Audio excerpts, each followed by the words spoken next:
So this is my DR650 from Suzuki.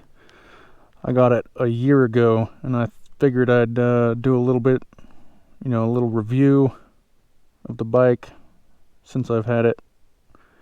I got it brand new. Talk about some of the comfort and convenience modifications I've done to it.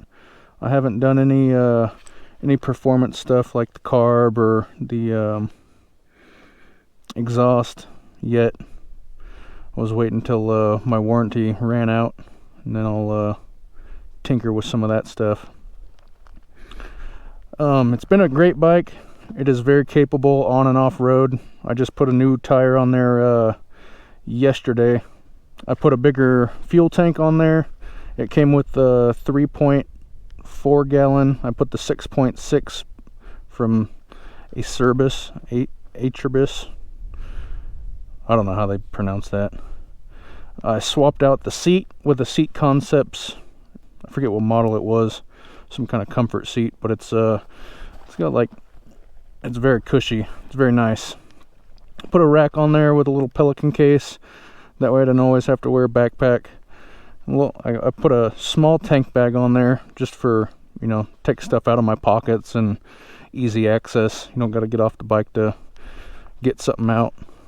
I replaced the hand guards with some sturdier ones. The ones that were on there were just like plastic flaps, mainly for wind and bugs.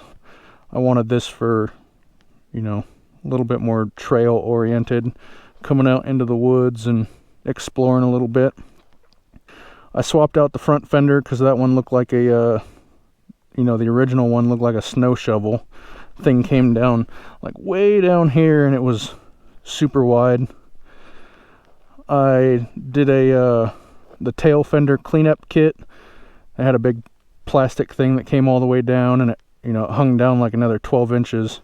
So I cleaned all that up and installed a LED light for the license plate. Phone mount. I really like this phone mount from Ram. I mean, it's super sturdy. You can angle it, twist it whichever way you want. It fits large phones. This is the Samsung S20. As you can see, it fits good. That thing's not going to come out. It's a really sturdy spring, that's holding that thing in there. I got about 4,500 miles on it. 4,600 in the first year that I've had this. And, it's been a great bike. It gets me where I want to go. It's got plenty of power for, being on the freeway doing 65, 70, sometimes 75. Once you get up into the 75 mile an hour, the handlebars kind of vibrate because, it's revving so high.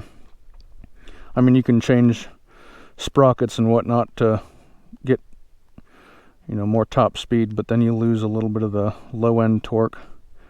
I mean, this is, I wouldn't mind gearing it down just a little bit. That way you can kind of putt around in first gear a little bit more out here in, in the trails. But it does good the way, it's stock. I haven't messed with the sprockets yet. One thing that I really want to do is respring the rear shock to make up for some of the weight. And I'm a little, on the heavier side. These little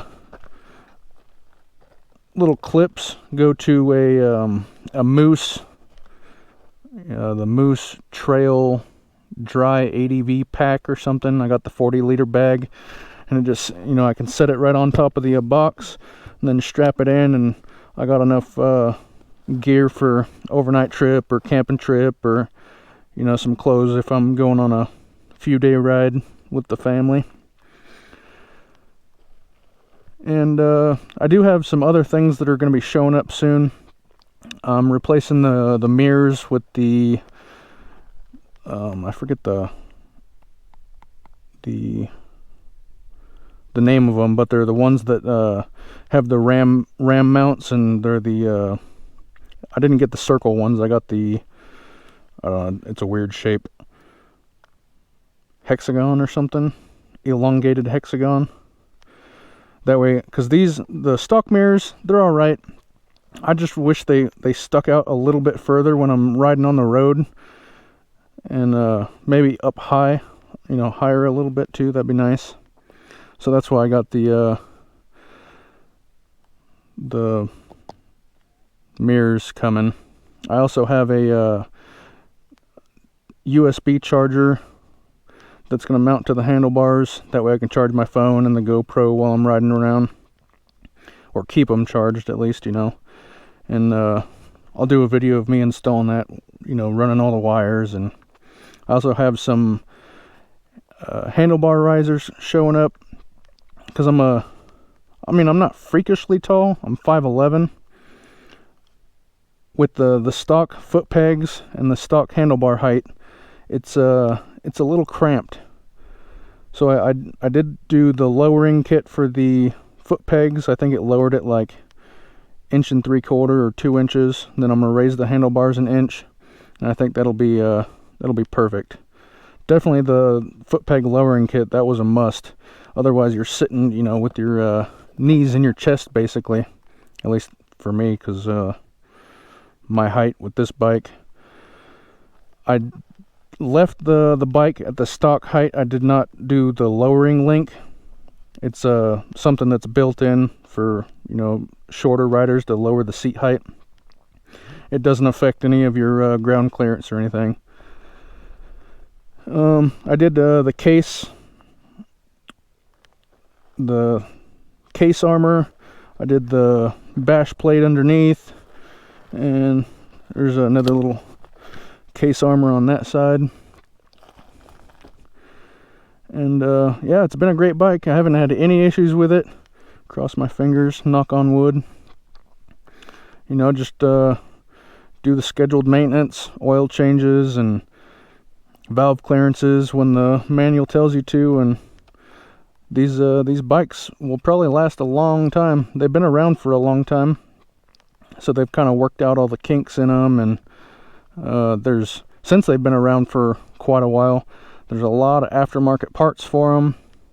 There's a lot of videos of people doing all kinds of cool, crazy mods. And one of my favorite setups that I saw was the Upshift Online or something.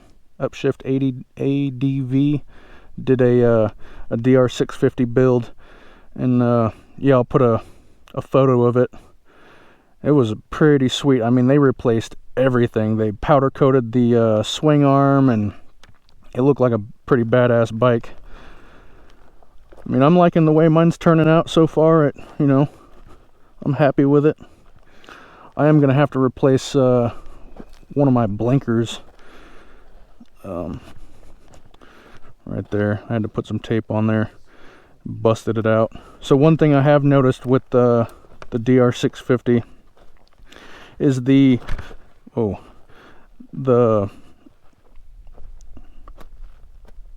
a blank. The stand. So if you're on flat level ground and you put the bike on the stand, the bike stands basically straight up and down with a tad lean towards the stand.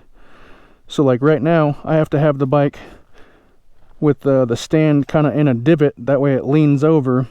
I've only dropped the bike like 3 times, and every time it's been when it was on the stand and it wasn't, like, you know, in the right orientation, and the bike was standing up, and it tipped right over. So that's the only thing that I can think of that I'm not super happy with. But I mean, you get around it, find uneven terrain to get it to sit well, that way it won't fall over. And yeah, I really don't know what else to say about this bike. It's been bulletproof basically, and I look forward to riding many more miles on it. So if you like my review of the DR650 from Suzuki, please give me a thumbs up, hit that like button, subscribe, and there's going to be some more videos coming of me doing some more mods to it. I'll do a video of me doing the rejetting the carb, drilling out the air box, doing the exhaust. When my shipment comes in from Pro Cycle, that's where I buy almost everything for the bike, because it's super easy. They have you know, you just click on whichever bike you have and it lists all the stuff that'll fit that bike. When I have that shipment show up with the handlebar risers and the USB charger and the mirrors, I'll do a video of me putting all that stuff on there, and yeah, show you how it all goes together and how I put this one together. I mean, not that I didn't mod anything crazy, everything just bolts on, but yeah. So yeah, hit that like button, subscribe, and I will catch you all in the next video.